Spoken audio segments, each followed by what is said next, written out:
Bonjour à toutes et à tous et ravi de vous retrouver encore une fois dans Parole d'expert sur H24. Vous le savez, en 12 minutes, nous faisons le tour de l'actualité, qu'elle soit business, politique, sociale, culturelle. Avec vous, n'hésitez pas à vous abonner, vous le savez, et puis à commenter. Aujourd'hui, on va vers un sujet, moi, qui me tient vraiment à cœur, c'est la construction. Alors, on pourrait faire beaucoup d'émissions sur la construction, sur la qualité de la construction, sur tous les chantiers que vous pouvez voir.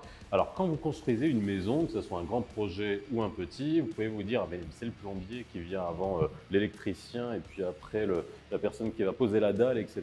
Tout ça, vous pouvez dire que ça se modélise, ça s'anticipe, ça se prévoit et il existe des systèmes qui existent à l'étranger depuis un moment. Ça s'appelle le BIM. Et pour en savoir plus, on reçoit aujourd'hui Madame Raja Benhamed. Raja, bonjour. Bonjour. Comment ça va? Ça va très bien, merci. Eh ben, bienvenue dans Parole d'expert. Merci, c'est gentil. Alors déjà, je voudrais quand même préciser, on a cette passion en commun. Vous êtes architecte. Exactement. Moi, j'ai la passion de l'architecture, mais je ne suis pas architecte. Je suis un architecte contrarié, en tout cas. Merci d'être avec nous. On va parler de quelque chose d'extrêmement important. J'en ai fait une petite description au démarrage. Est-ce que ça correspond à peu près, est-ce que j'ai bien décrit ce qu'était le BIM? Alors oui, globalement, ça correspond à la définition du BIM, mais plus précisément, le BIM, c'est une démarche dans le développement et la conception des projets de construction, des projets immobiliers en général, qui consiste à déployer une maquette ou le déploiement d'une maquette numérique en 3D.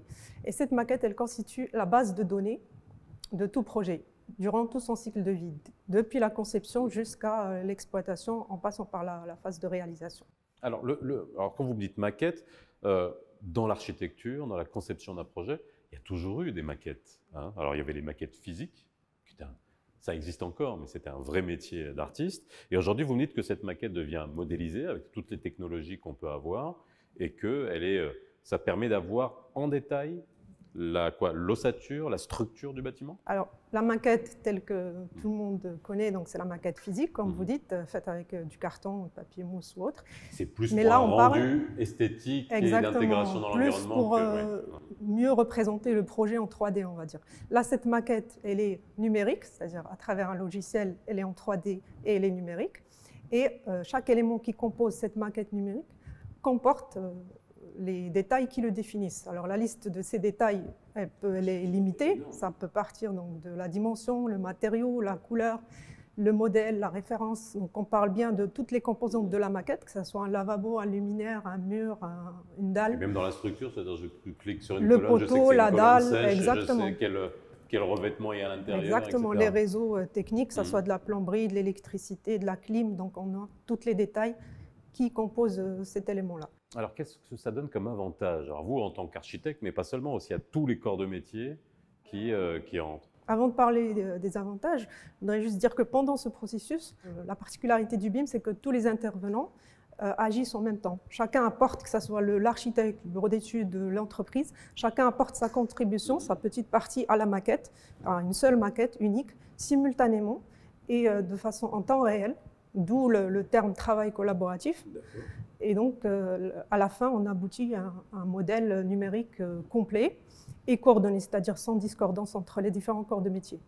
Oui, donc ça se fait en temps réel, encore une fois, on le rappelle, et puis collaboratif, comme vous l'avez dit. Tous les corps de métier vont avoir accès, j'imagine, à une interface, bref, et pour pouvoir apporter sa pierre. Chacun apporte sa pierre à l'édifice, exactement. La nomenclature et l'architecture du système d'information. Alors, avantage, c'est vrai que ça c'est important. À quoi ça sert? Alors, on va dire, on comprend bien, mais pour le commun des mortels, mais même aussi pour les promoteurs qui vont se dire, j'ai un projet, qu'est-ce que ça permet d'optimiser? Quels sont les avantages d'un tel système? Les avantages sont nombreux. Donc, surtout quand un projet est d'une certaine complexité ou les projets de grande taille. Donc là, on se rend compte que le BIM permet de maîtriser la complexité des projets. Il permet aussi d'optimiser les projets de grande taille dans les moindres détails. Plus concrètement, donc ça permet déjà le travail collaboratif, ça permet de détecter les clashs entre les réseaux, entre les différents corps d'État à l'avance, en amont. Ce que je disais au début d'une manière un peu caricaturale, mais c'est exactement ça. C'est exactement ça. C'est-à-dire que c'est fait bien en amont de la phase chantier, ce qui permet d'éviter les blocages et les bricolages quand on est sur site, et ça coûte de l'argent. Ça permet aussi d'optimiser dans les méthodes de construction et de calculer de façon très précise les quantités des matériaux et ce qui fait Ça qu'on fait un respecte les chiffrage, coûts, ouais, ok. exactement, et on respecte les plannings surtout. Ça permet aussi de visualiser en temps réel, grâce au travail collaboratif, l'avancement du projet, de faciliter la coordination et l'échange entre les intervenants.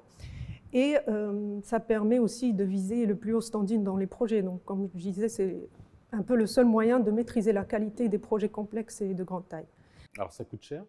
Alors, pour le coup, déjà, les avantages sont nombreux et ils valent beaucoup plus que le surcoût qu'il peut y avoir dans le BIM. Donc, pour le coup, le BIM doit être perçu comme un investissement plutôt qu'une dépense ponctuelle pour un projet donné.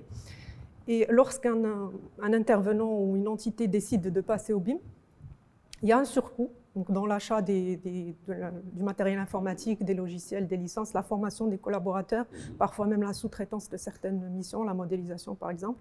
Et ce surcoût, il se situe entre 10 et 20% du coût des frais globaux des études. Des études. Des études. Pas des projets. Des études, non, des études, on est bien d'accord. Oui. Bah oui, non, mais c'est important de le souligner. Exactement. Et dès que les intervenants sont habitués à cette méthode, adhèrent, ou la plupart adhèrent à cette méthode, ce surcoût il se réduit à un BIM manager qui va gérer toute la production. Et ce coût donc, ne dépasse pas les 5%. Oui, voilà, une fois qu'on a formé, que tout le monde est habitué. Et le surcoût aussi, il est vite compensé par le gain en temps, en qualité et en prix des travaux qu'on avait l'habitude d'avoir si on n'avait pas planifié. Bah, c'est l'investissement dans la planification et qui permet de gérer au mieux et d'optimiser. Alors, vous, à votre niveau, hein, justement, chez Builders and Partners Maroc, comment vous intervenez?